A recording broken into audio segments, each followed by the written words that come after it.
All right, so we've got this news story here. Yeah. And it's from Premier Christian News. And honestly, it's raising some eyebrows. It involves a recent event with a political commentator and priest, Kelvin Robinson.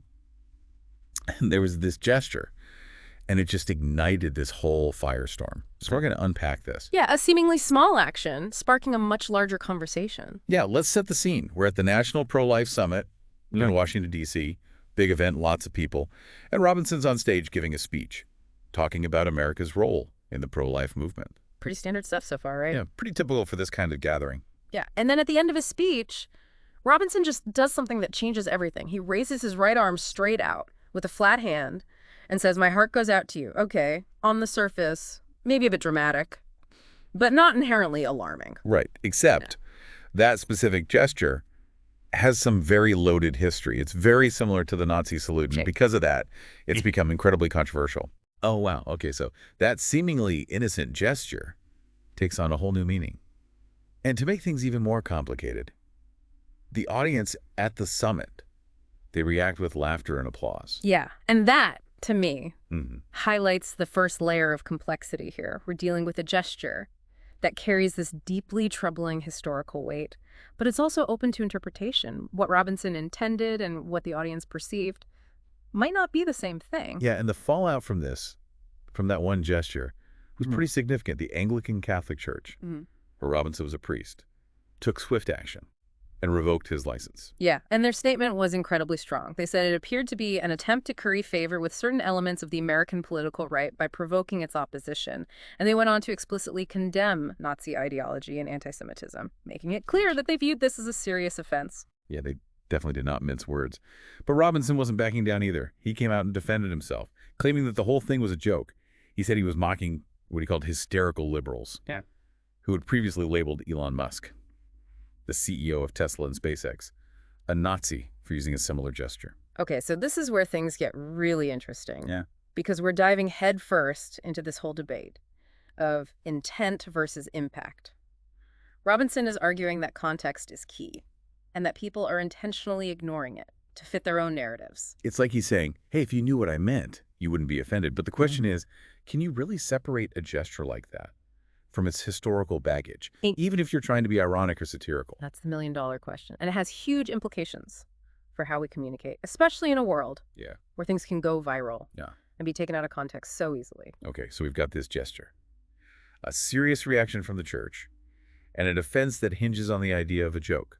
But before we go any further, let's just break down exactly what makes this gesture so problematic. Absolutely. It's not just any raised arm that's causing the issue here. The specific visual elements are what link it to the Nazi salute. It's the straight arm, the flat hand, and the angle at which it's held. These are all visual cues that consciously or subconsciously evoke this very specific and disturbing historical image. So even if someone isn't intentionally trying to make a Nazi salute, if they use those same visual elements, there's a risk that it will be perceived that way, regardless of their intent. Exactly. And that's why the situation is so complicated. It forces us to consider the power of symbols and how meaning can be conveyed even unintentionally. Like, even if you say, hey, I'm just waving hello, if your wave looks exactly like a Nazi salute, people are going to have a strong reaction. And rightfully so. That gesture is tied to one of the darkest chapters in human history. To trivialize it or use it flippantly, even as a joke, is incredibly insensitive and, frankly, dangerous. Yeah, that makes a lot of sense. But going back to the audience at the summit, they laughed and applauded after Robinson made the gesture. What do you make of their reaction? Well, that's a fascinating detail. Did they understand it as a joke? Did they share his interpretation of it as a dig at hysterical liberals? Or were there people in that audience who felt uncomfortable or even offended but didn't speak up? That's such a good point. It reminds us that there are multiple layers of interpretation happening here, not just between Robinson and the church, but within the audience itself. So we've got the gesture, the fallout, the defense. But to really understand the nuances here, we need to know a bit more about Robinson himself, right? Absolutely. Context is everything, especially in trying to understand someone's actions and intentions. Right, and luckily, the article does give us some background on Robinson. Before this incident, he had served as a deacon in the Free Church of England, which, for those who might not be familiar, is a more evangelical and Protestant denomination within the broader Anglican tradition. Right, in contrast to the Anglican Catholic Church, which is known for its more traditional and Anglo-Catholic leanings. Exactly. So even before this incident, Robinson was already associated with a branch of Christianity that tends to hold more conservative views. And that's not the only relevant piece of his past. The article also mentions that he worked as presenter on GB News, a British television channel known for its right-leaning perspective. And this wasn't his first time dealing with controversy. Back in 2023, he was actually suspended from GB News for defending a colleague who had made some pretty offensive comments about women. Yeah, that incident definitely adds another layer to the situation. It suggests that Robinson might have a history of engaging in, or at least defending, controversial viewpoints. So knowing that, how does this new incident with the gesture fit into the bigger picture of his communication style and his approach to public discourse? That's the question we need to explore. Does it reveal a pattern of provocative behavior? Or is this an isolated incident taken out of context? It's like we're piecing together a puzzle, trying to figure out how all these pieces connect. And that's exactly what makes this deep dive so intriguing. We're not just looking at a single event in isolation. We're trying to understand it within this larger context of history, individual beliefs, and the ever-evolving dynamics of public discourse. All right, we've covered a lot of ground here. We've got the setting, the gesture, the fallout, Robinson's defense, and some background on his past. Where do we go from here? What are your thoughts? Well, I think it's important to step back for a moment Go. and consider the broader implications of the situation. We've talked about the historical weight of the gesture, but what about the potential consequences of its use, regardless of intent? That's a good point. Even if Robinson truly meant it as a joke, it doesn't erase the potential harm it could cause. Exactly. And that's why this debate about intent versus impact is so crucial. We live in a society where symbols carry immense power, and using them carelessly, even in jest, can have real-world consequences. Like you can't just shout fire in a crowded theater. Yeah. And then say, oh, I was just kidding. The impact of those words, the panic they could cause, is very real, regardless of your intent. That's a perfect analogy in this case.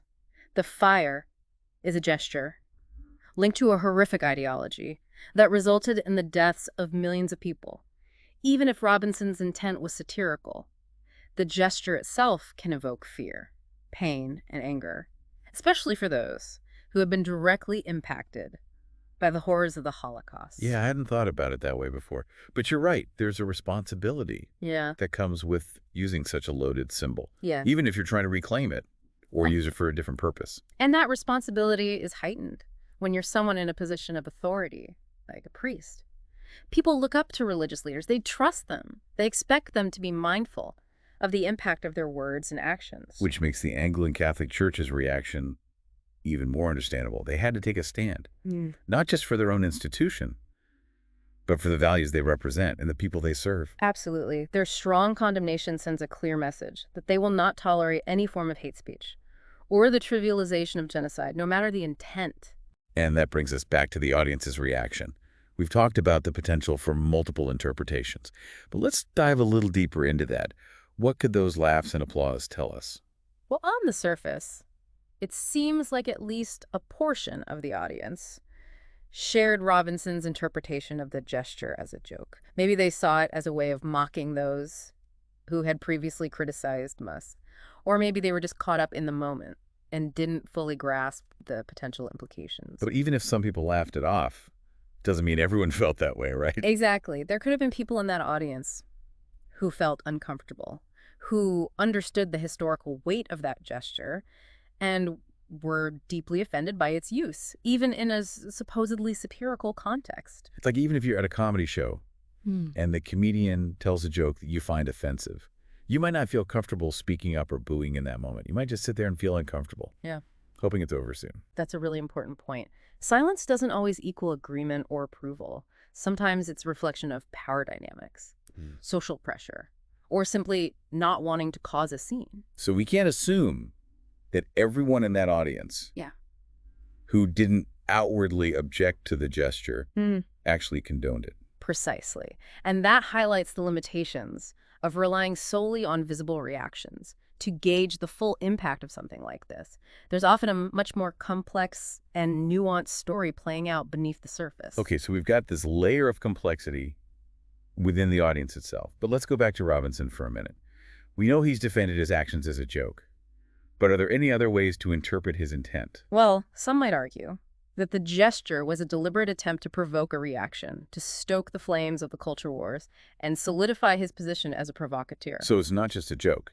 It's a calculated move to get attention and solidify his place within a certain ideological camp. That's one possible interpretation, and it's not entirely implausible, especially considering his past controversies and his association with right-leaning media outlets. It's like if you've built a brand on being controversial and pushing buttons. A gesture like this could be seen as just another way to generate headlines and keep your name in the spotlight. Right, and whether that attention is positive or negative might not matter as much as the attention itself. Okay, so we've got the joke interpretation, the provocation interpretation, and of course, we can't rule out the possibility that he genuinely didn't fully grasp the potential impact of his actions. That's always a possibility. But even if that's the case, it raises questions about his judgment and his ability to understand the weight of historical symbols and the potential harm they can cause. So no matter how you slice it, this situation presents a whole host of ethical and social dilemmas. We're talking about freedom of speech, the limits of satire, the power of symbols, the responsibility of those in positions of authority, and the complex ways in which individual actions can have far-reaching consequences. It's a lot to unpack, that's for sure. And it's a reminder that even seemingly small gestures can ignite intense debate and force us to confront uncomfortable truths about ourselves and our society. It's like this one incident has opened up a Pandora's box of questions about how we communicate, how we interpret each other's actions, and how we grapple with the legacy of history in our present-day lives. Exactly. And these aren't easy questions to answer, but I think the most important takeaway here is that we need to be having these conversations. We need to be willing to engage with complexity, to challenge our own assumptions, and to consider the perspectives of those who might have different experiences and interpretations than our own. Well said.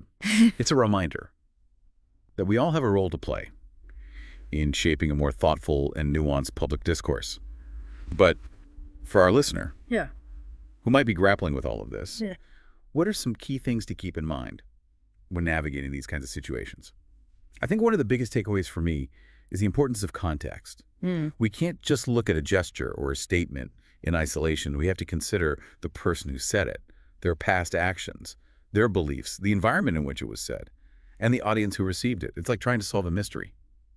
You need all the clues to get the full picture. Yeah, and that's something we often forget in our age of instant reactions and social media sound bites. We tend to jump to conclusions based on limited information, and that can lead to a lot of misunderstandings and misinterpretations. It's almost like we need to train ourselves to pause before reacting, to take a step back and ask, okay, what's the full context here? What am I missing? Exactly, and that's where critical thinking comes in. It's not just about absorbing information. It's about analyzing it, questioning it, and looking for those missing pieces. It's like being a detective, right? You don't just accept the first piece of evidence you find. You look for inconsistencies. You gather more information. You talk to witnesses, and you try to build a complete picture of what happened. That's a great analogy. And in this case, the evidence includes things like Robinson's past controversies, his political affiliations, the audience's reaction, the historical context of the gesture itself, and the statement from the Anglican Catholic Church. So considering all of that, I have to ask, does knowing about Robinson's past actions, specifically his suspension from GB News for defending those misogynistic comments, change how you interpret his intent with the gesture? That's a really tough question, and honestly, it's one that each listener will have to grapple with on their own. There's no right or wrong answer here, but I think it's important to acknowledge that our perceptions of a person can influence how we interpret their actions. If we already view someone as prone to controversial or offensive behavior, we might be more likely to see a gesture like this in a negative light, even if they claim it was a joke. It's like that saying, where there's smoke, there's fire. If someone has a history of making inflammatory statements or engaging in questionable behavior, we might be more inclined to believe that this latest incident is just another example of that pattern. Right. But on the other hand, it's also possible to separate a person's past from their present actions. People can change. They can learn from their mistakes, and they can evolve. It's not fair to assume that someone will always act in a certain way just because they have in the past. It's a delicate balance, isn't it? We have to hold people accountable for their actions, but we also have to allow room for growth and change. And that's where things get really tricky. There's no easy formula for determining how much weight to give someone's past when evaluating their present behavior. It requires careful consideration, critical thinking, and a willingness to engage with nuance and complexity. So for our listeners who might be feeling a bit overwhelmed by all of this, what's the key takeaway? What's the one thing they should remember when trying to make sense of this situation and others like it? I think the most important thing is to be mindful. Be mindful of the power of symbols. Be mindful of the impact of your own words and actions. Be mindful of the context in which communication takes place. And be mindful of the fact that different people will interpret things differently based on their own experiences and perspectives. I think the most important thing is to be mindful. Be mindful of the power of symbols. Be mindful of the impact of your own words and actions. Be mindful of the context in which communication takes place. And be mindful of the fact that different people will interpret things differently based on their own experiences and perspectives. That's such a valuable reminder. Mindfulness in all its forms can help us navigate these complex situations with more empathy, understanding, and grace. And it can also help us avoid falling into the trap of simplistic thinking and knee-jerk reactions. Well said. I think this deep dive has been incredibly insightful, if not a little unsettling. It's a reminder that we live in a world where communication can be easily misinterpreted, where symbols can be weaponized, and where even seemingly innocent gestures can have far-reaching consequences. It's a reminder that we all have a responsibility to be thoughtful, informed, and engaged citizens, and to approach these complex issues with both curiosity and humility. I couldn't have said it better myself. Okay. Thanks for joining us on this exploration. And to our listener, keep asking those tough questions, keep seeking out diverse perspectives, and keep striving to understand the world around you with nuance and compassion. And until next time, keep diving deep.